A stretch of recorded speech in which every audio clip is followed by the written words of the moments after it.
Hello everyone. So today we will back with the chapter 2, the suffering lesson of dwelling life form. Although Nalanda walked lightly and leisurely, the children still had to walk as if they were running to catch up with their respective father. The bright lights from the precious stones on the ground and the colorful lights from the flowers and trees mingle with his aura, all create the purity, majesty, and wisdom of his compassion. After magical moments of light and aura from him blending into everything, he suddenly stopped. In front was a door where several major dwellings were on duty to guard that door. It could be a secret door or inside, and significant things must be protected. So there were adult souls and duty to protect them. When he walked up to them, they bowed and greeted him. "Father, do you need to come inside?" He just smiled and gently nodded to indicate his agreement. At that time, the children accompanying him became curious. They did not know what father would show them inside the door. They looked at each other and couldn't hide their nervousness and curiosity. 5 colored lights shine through the crack in the door when Major Dwelling gently opened that secret door.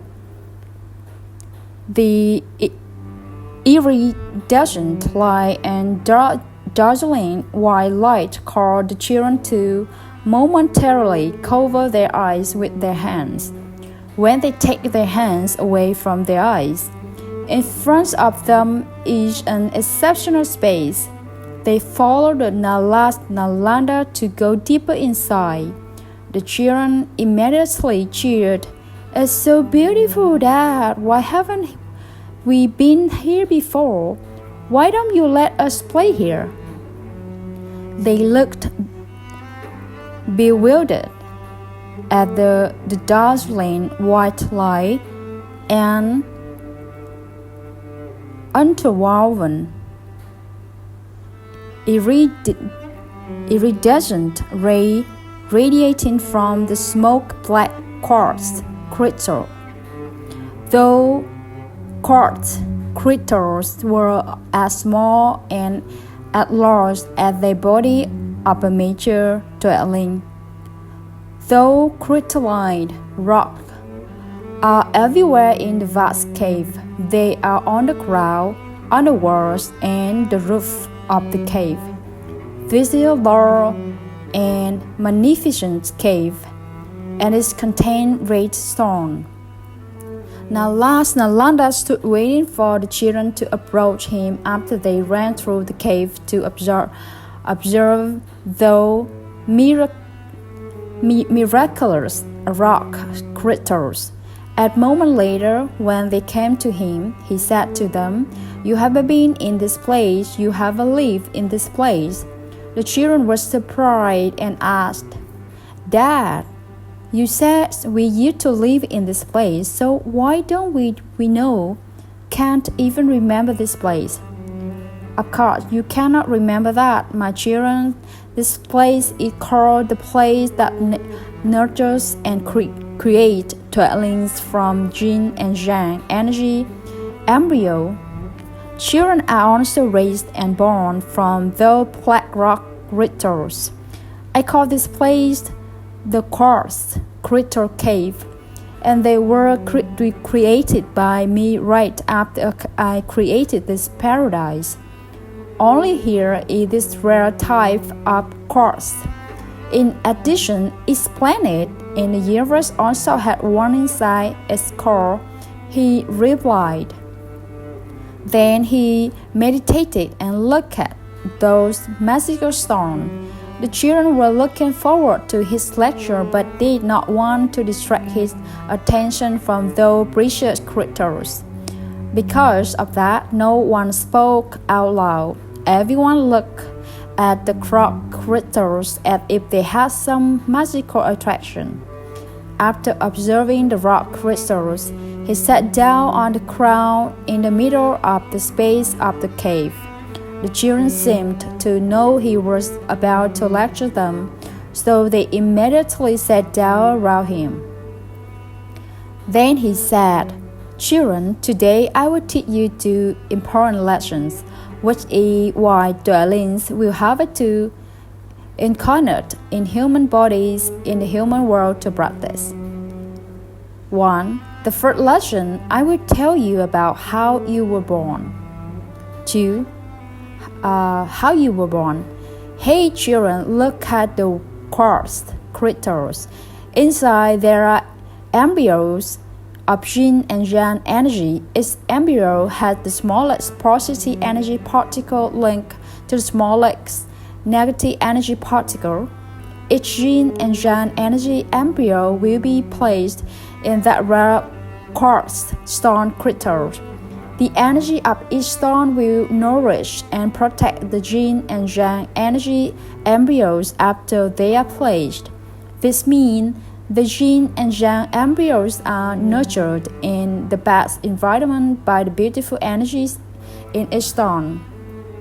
In addition, they are carefully guarded and protected. Each yin and yang energy embryo is different in its internal nature, and the embryos are not the same because the information value encoded inside each smallest energy particle is different. That will create differences in intelligence and cognitive abilities among twinlings after birth. The smallest positive and negative energy particles are born after a long nurturing time. This process takes place over a long time to create more energy particles. At the same time, the yin and yang energy embryo membranes are also peeled into many layers to help transform the original yin and yang embryo into a mature yin and yang embryo. At that time, the original yin and yang embryo had the two smallest positive and negative particles in the middle of the mature embryo. In the original positive particle, the positive intellectual wave codes are stored simultaneously. It is copied into the smallest positive energy particle and moved to the outer positive pole. In the original negative particle, the negative intelligent wave codes are stored at the same time. It's copied into the smallest negative energy particles and moved to the outer negative pole. They store the smallest yin and yang energy particles at the yin and yang extreme. When they are increased in the number of particles, they will join together to form a composite positive and negative fly energy particle. To be linked, the smallest energetic particle must have the same similar information contained inside the particle, and they will link between positive particle and negative particle together. They then move outside the adult embryo to form the first sitting energy composite structure, including 8 negative particles rotating around 8 positive particles in a 1:1 ratio. The neutral particle will make the task of bonding between synthetic positive energy particle. When the yin and yang embryo structure have a 16 expanded particle, which means starting more than 16 particles, a twin baby is physically born to create a connection between the smallest yin and yang energy particle to create twinling. It must be an energy particle with a super complex intellectual wave code. I will teach you when you are more mature.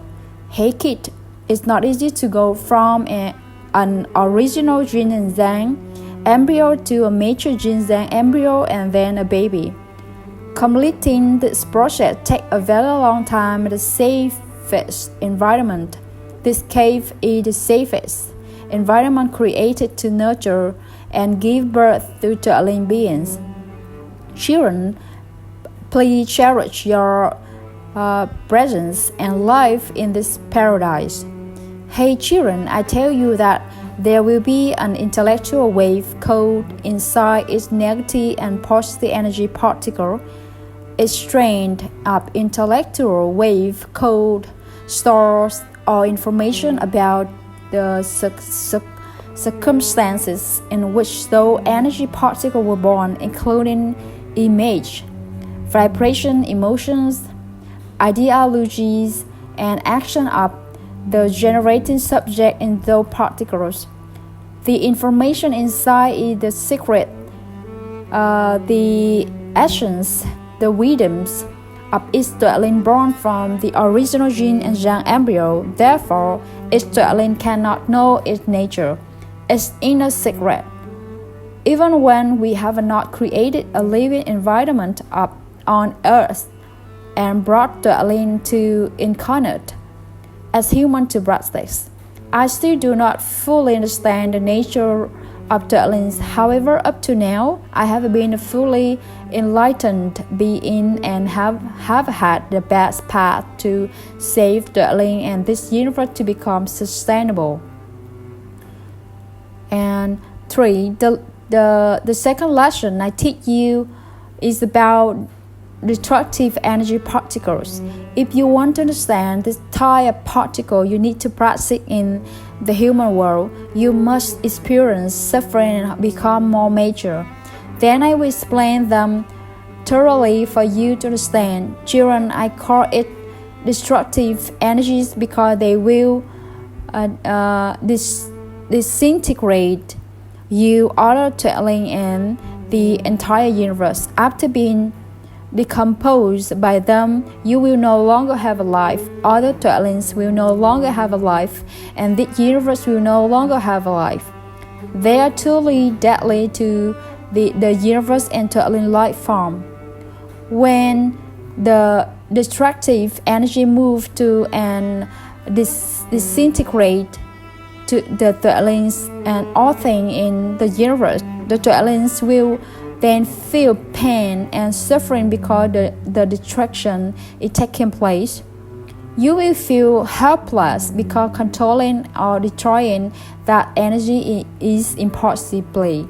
The same is true for all things. When the energy of destruction penetrates and disintegrates for dwelling life form being penetrated and disintegrated by the energy of destruction is the only suffering in our existence. Those sufferings will only end when they completely disintegrate every single dwelling.